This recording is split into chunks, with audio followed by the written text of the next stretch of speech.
What's good, YouTube? It's your boy Shabazz. Welcome to the channel. So this is part 3 of me rating every One Piece arc.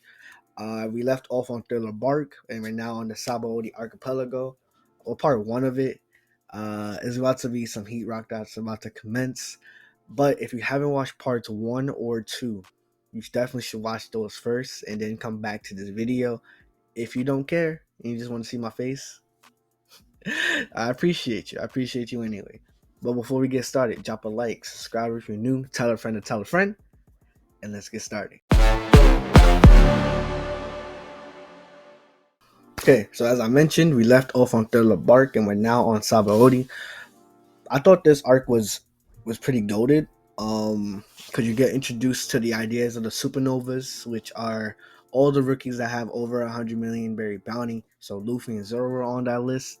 Zoro and Killer, who's on Kid's crew, uses Captain Kidd. Like they're the only like non-captains to be a part of the supernovas. So that was a pretty good milestone for Zoro because he's right on par with Luffy. So seeing that, meeting Law and Kid for the first time, seeing the Celestial Dragons for being like the despicable assholes that they are, but that was pretty dope to see as well.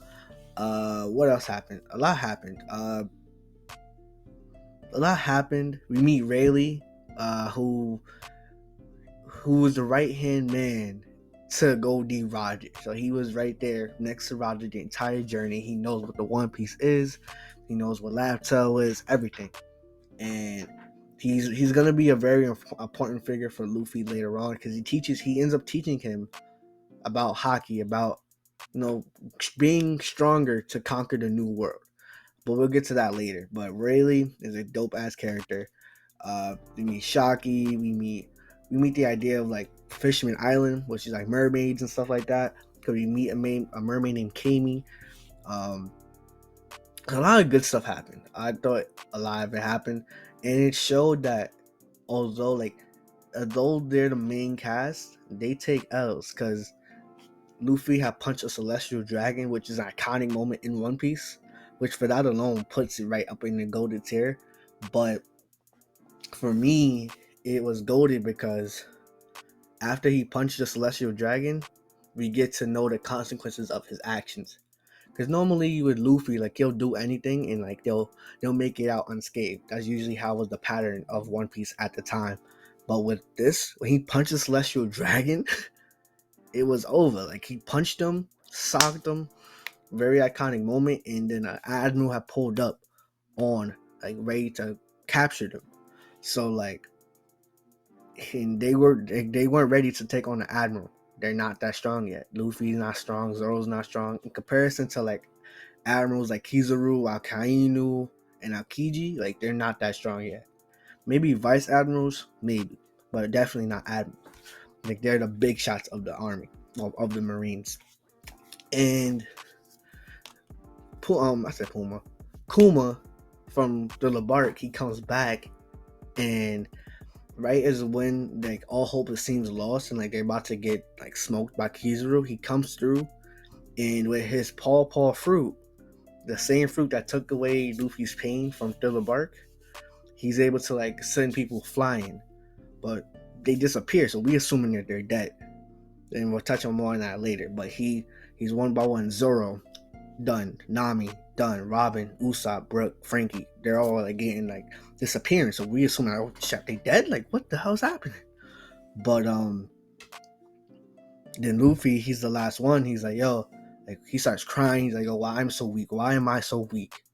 Like I'm a bad captain. Like it just shows. It goes to show like even though like they're the main cast, as I said earlier, they take a lot of L's, which for a shonen anime, it was kind of rare to see. So I thought it was goated. I thought it was amazing.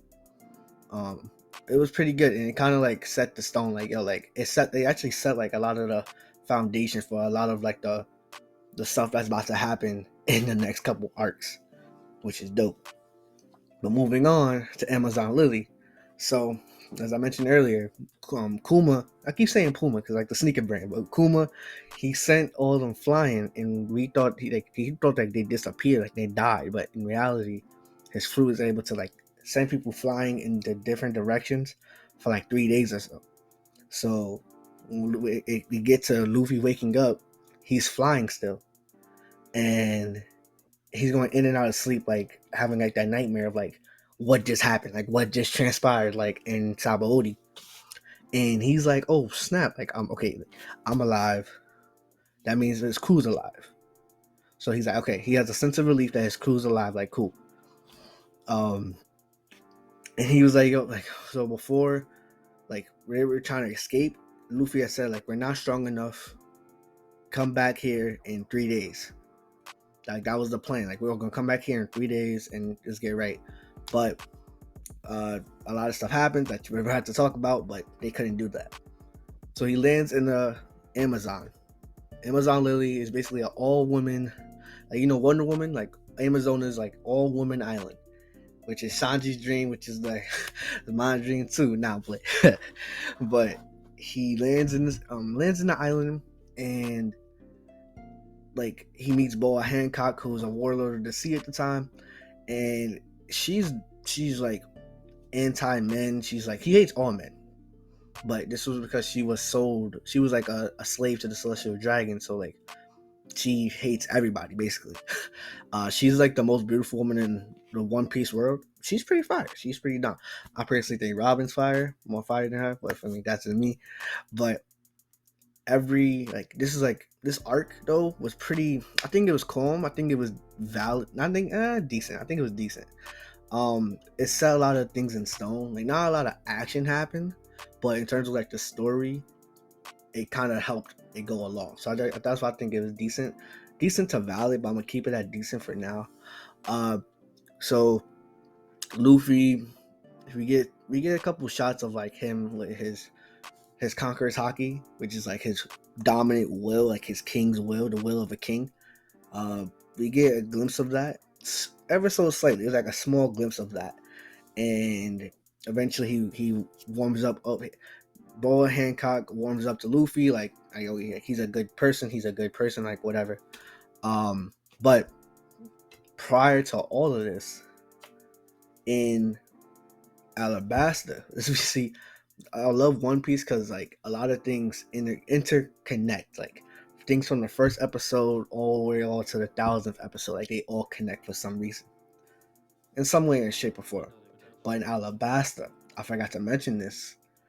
Ace, which is Luffy's brother, I think I mentioned here. Luffy's brother was at Alabasta. They met Ace.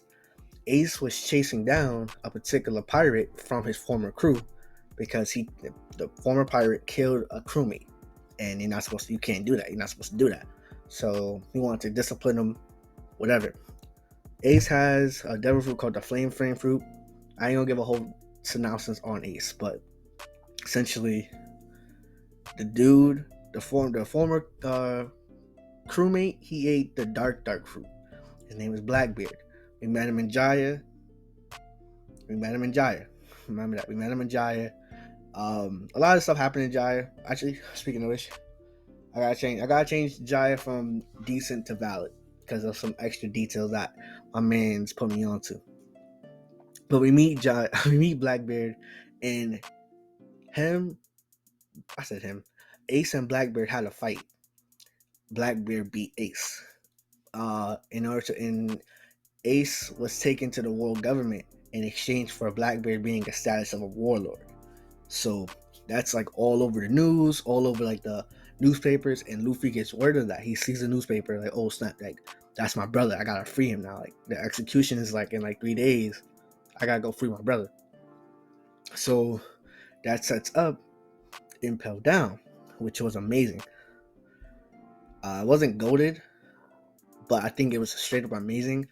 Impel Down was essentially the world, basically the Alcatraz of our society. Like if you're in there, you're not escaping. You're dead. Like you're not dead, but you're done. Like you're living the rest of your life in Impel Down. There's like 5 levels, and like if you're on the last level, you're like the heinous of the heinous. Like you've done like some serious shit. Just done some serious shit. So done some serious shit, and when Luffy's in Impel Down, he's trying to he sneaks and he breaks into Impel Down with the help of Ball Hancock, because warlords have access to going into these prisons and stuff like that. So because they work with the government, so they have the access and the free way to do things that they want to do. So with her help and her access, he was able to break into Impel Down, and his goal was to just simple get his brother back. Just a very simple goal. Like, he just want to get his brother back. So he breaks in. He goes from level 1, and along the way, it's like a trip down memory lane. Cause we seeing like former people that he fought in the past. So we see Buggy the Clown, who was in Orange Town. In the beginning of One Piece, he makes a reappearance. We see Mr. 2, Bon Clay, who was in Alabasta. He was in Baroque Work, which was in Crocodile's organization. We see Mr. 3, who was also in Baroque Works and under Crocodile. We see Daz Bones, which is number 1. We see Crocodile, who was the leader of Baroque Works. So we've seen a lot of like former villains of former adversaries for Luffy coming back together, and they all have like a common goal. He breaks down, but he's a little too late. He gets to the last level, and he meets Ivankov, which is the not the right hand man, but I guess so. Yeah, right hand and a left hand, like a higher level person in the Revolutionary Army with Dragon, who is Luffy's father. I think I mentioned that a couple times. So we got a whole lot of like high level people, all for the same cause that he meets along the way in the prison. So he gets all the way down to the last level. He just missed them. Like, they just got him, and they took him to Marineford, which is the Marineford is like the HQ of the Marines, to do the public execution of, like, they're gonna televise it and all that for the whole world to see. So we're like, all right, cool. He gets there, he's too late, but he meets another guy named Jinbei. Jinbei, I'm gonna save some time now. Eventually joins the crew. We'll get more than that later, but just know Jinbei's a guy. He's a good guy. He's a good dude. But he's like, yo, free me. I'll help you guys go rescue him. Like, I want to save him too. This is where we meet Crocodile. He's in the last level as well because he was a former warlord. He did some heinous stuff. So like, he was in level 5. Jinbei was in level 5. A lot of other people was in level 5, but it was additionally like a super team. I guess a super team. And I think for an arc, it was a short-ish arc in comparison, but like, it set up a lot, and a lot of like parallels. A lot of storytelling was made in this arc. Like, you see a lot of like trip down memory lane with Buggy, Mr. 3, Mr. 2, Bon Clay, who has like one of those moments where, like, at the time, like, there was like a lot of series defining moments where like everyone was talking about it. But so I'm gonna skip some details, but the warden of the prison, Magellan, he has the poison fruit. So basically, he controls poison. OP is an OP strip. He's one of the top 30 strongest, but he has an OP devil fruit. And this man, like, was cooking Luffy. He was cooking Luffy, cooked Luffy. But eventually, through the plot armor a little bit, they break out. They break out the prison. They get out the prison, but at the sacrifice of Mr. 2. So when Mr. 2 sacrificed himself, like, that had me like I don't really cry like that. I cried when the Going Mary had to get burned, and I cried when Bon Clay had to sacrifice himself. There was a couple moments, and I was like, no way that really happened. I was like, oh, nah, this is insane. But they eventually escaped through the Bon Clay. Shout out to Bon Clay. He sacrificed himself so they could succeed the mission. And the mission was to get Ace and save Ace at all costs. So boom. Fast forward. Now we're on Marineford. Marineford, I feel like let me hold on. The best hold on. The best arc. The best arc in One Piece to right now, to at this point. Marineford. As we're going through the story. Marineford was the best arc in the entirety of One Piece. It defined One Piece.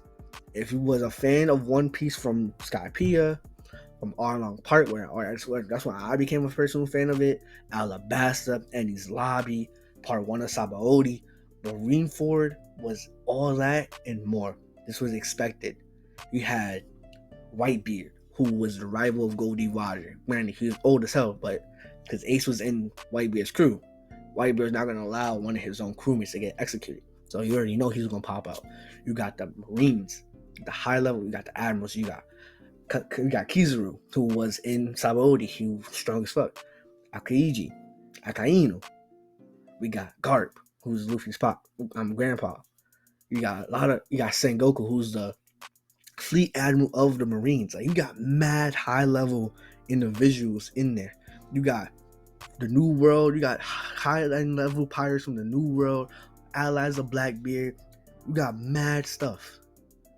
And this arc but it set the tone. It was a culture defining moment.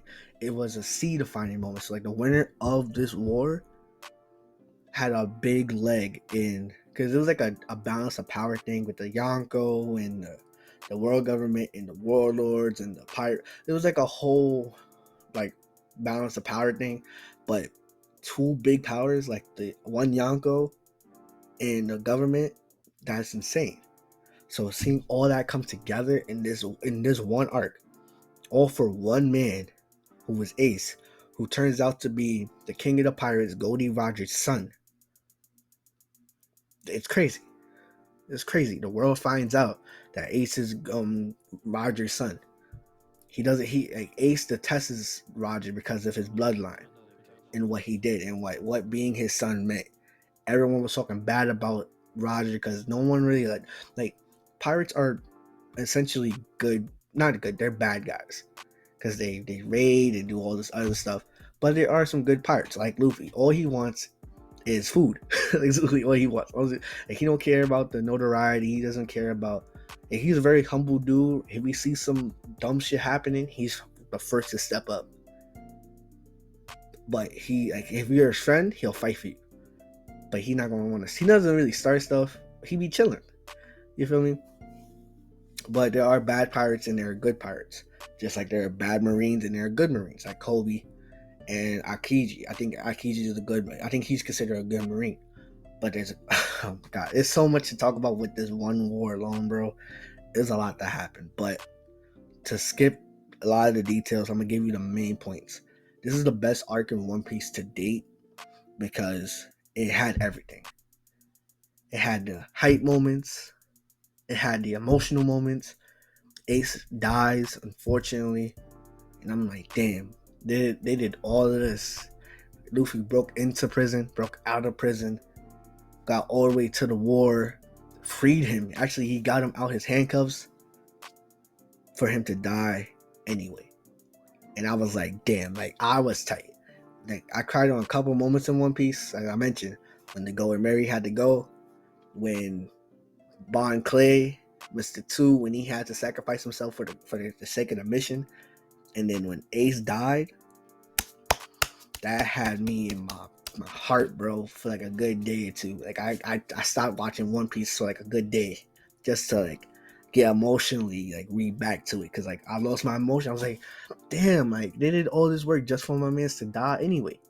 So I'm like, like this, like me talking in like shorthand cliff notes doesn't do this arc justice. But this arc was amazing. This arc was the best arc compared to every single arc that we've just been past. This was the best arc in One Piece, and I stand by that. But it's not even over yet because Ace dies, and then after Ace dies, Blackbeard pulls up. Blackbeard was in Impel Down, and he was getting level 5 people for his crew, so he has a strong ass crew now. So Luffy, Blackbeard has the Dark Fruit, and eventually a lot of wear and tear was on Whitebeard. He was old. He dies in the war as well by Blackbeard. And Blackbeard, for some odd reason, I don't know how, we still don't. There's like theories that he has 3 personalities and 3 souls. A lot, 3 souls, 3 personalities. He's 3 people all in one. He was able to take Whitebeard's devil fruit. So now he has the dark fruit and the Guru no Mi, which is like the strongest Paramecia. So like devil fruits have 3 classes: Logia, Paramecia, and Zone. So he has the strongest Logia, which is the dark fruit. He has the strongest Paramecia, which is the basically like he calls like earthquakes and tsunamis and all that. He could destroy the world if he wanted to. He honestly could destroy the world if he wanted to. And I was like, yo, this is crazy. This is insane. But we thinking, oh my god, this shit's about to hit the fan.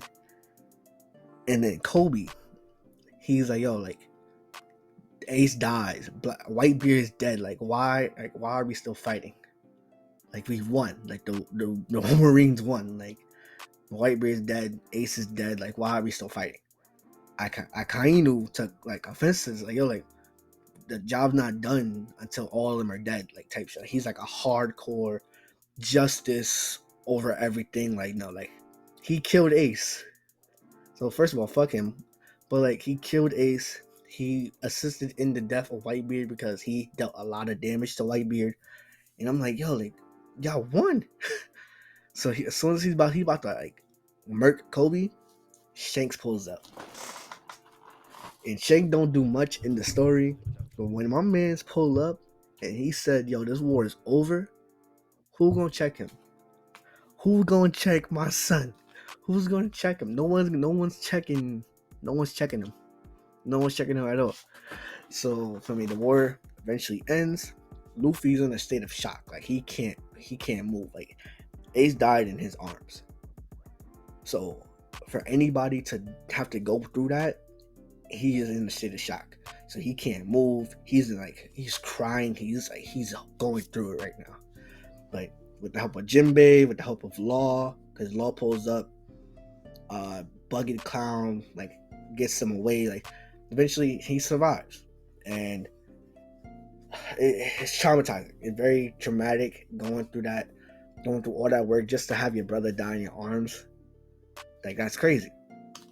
But Ace died with a smile on his face, and he was happy at the end because he was loved. Like, granted, his dad, his real dad was Goldie Roger, but the person that he felt like it was his dad was Whitebeard. And the fact that Whitebeard sacrificed his life and the crew to get there to save him, he was happy with that, and that was okay.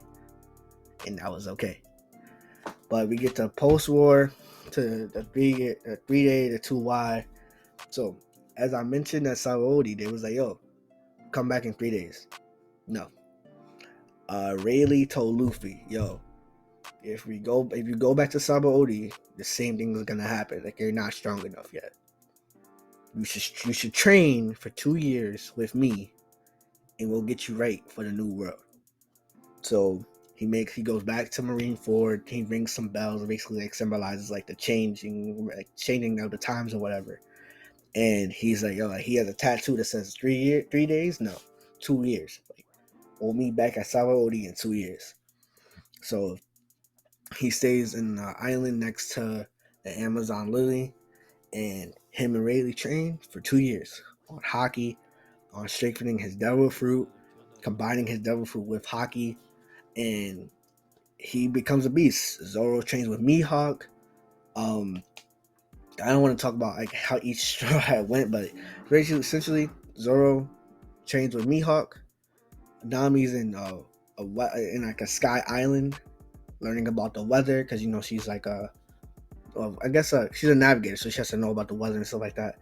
Chopper goes to an island kind of like to study medicine to become a better doctor. Usopp goes to like an island full of like dangerous man-eating monsters. Man-eating plants, and like learns the art of plants and just becomes a better warrior. Robin goes to the Revolutionary Army and is with Dragon for the 2 years, so she learns a lot of information. Frankie goes to Dr. Vegapunk, who's like the smartest person in the One Piece world. Like his lab, because he has labs everywhere. One of his old labs, and just learns about science and transforms his body from like He's like an actual cyborg now. Brooke kind of travels the world with music, and he awakens his devil fruit, and yeah, and it's tough. Oh, Sanji is with Ivankov. With Ivankov is part of the LGBTQ community. There's a bunch of them. Like it's like the Kabaka Kingdom. I forgot the name. It's like a kingdom full of people in the LGBTQ community. Like as he's with them, and he's a straight man. He's a man. Like he likes women, and he's being chased around all day by these individuals. So he's like learning different techniques, different cooking styles, just to be better. In 2 years, they get there. But in terms of the arc, though, Post War, for like that whole like probably like 5 episodes or something, it was valid. Because Luffy was in a cloud of darkness. Like he was like, yo, like I have nothing. Like I'm like he lost his brother, so he's like coming to with terms with that. But like he lost a lot. He lost a lot. But what do you still have? That just puts you in like a real life perspective. Like, yeah, you can lose a job or you can lose someone in your life, but what do you still have? He still had his crew. He still has his crew. So he realized that yo, we're not strong enough right now, but give us some time and we can bounce back. So that's what happened, and that what causes the 2 year time skip. That is all we have for today, man. Make sure you drop a like, subscribe if you're new, tell a friend to tell a friend. Tune in next time when we talk about some of these post time skip arcs. And yeah, have a great day. Peace.